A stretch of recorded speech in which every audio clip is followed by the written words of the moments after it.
అలా కదలకుండా ఉండిపోకు.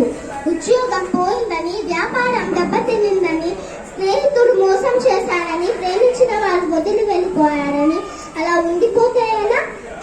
దేహానికి తప్ప దాహానికి పనికిరాని ఆ సముద్రపు పిడతాలే ఎగిసి ఎగిసి పడుతుంటే తలుచుకుంటే నీ తలరాతింటే అని నువ్వు అనుకోకుండా నీ ముందు తలదించుకునేలా చేయగలిగే సత్తా నీకుంది. కానీ నీకొచ్చిన కాస్త కష్టానికే తలదించేస్తే ఎలా? సృష్టిలో చలనం ఉన్నదేది ఆగిపోవడానికి వీల్లేదు.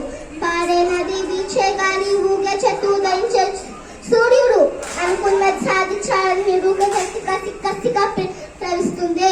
ఆ రక్తంతో సహా ఏది ఆగిపోవాలని వీల్లేదు. లే, బయలుదేరు. ఆ మానసిక బాధ సంఖ్యలను తీర్చేస్తూ పెద్ద చోట నుంచి పరిగెత్తడం మొదలు పెట్టు. నువ్వు పడుకునే చీదరించుకోకముందే బద్ధకాన్ని వదిలే. నీ అర్థం నిన్ను ప్రశ్నించుకోకముందే సమాధానాన్ని వెతుక్కో. నీడ నిన్ను వదిలేకముందే వెలుగులోకి వచ్చే. మళ్ళీ చెప్తున్నా, కన్నీరు కాలుస్తే కాదు, చెమ్మ చుక్క చిందిస్తేనే చరిత్ర రాయడం అని తెలుసుకో. ఇది చదివితే పదాలు మాత్రమే, ఆచరిస్తే అస్త్రాలు.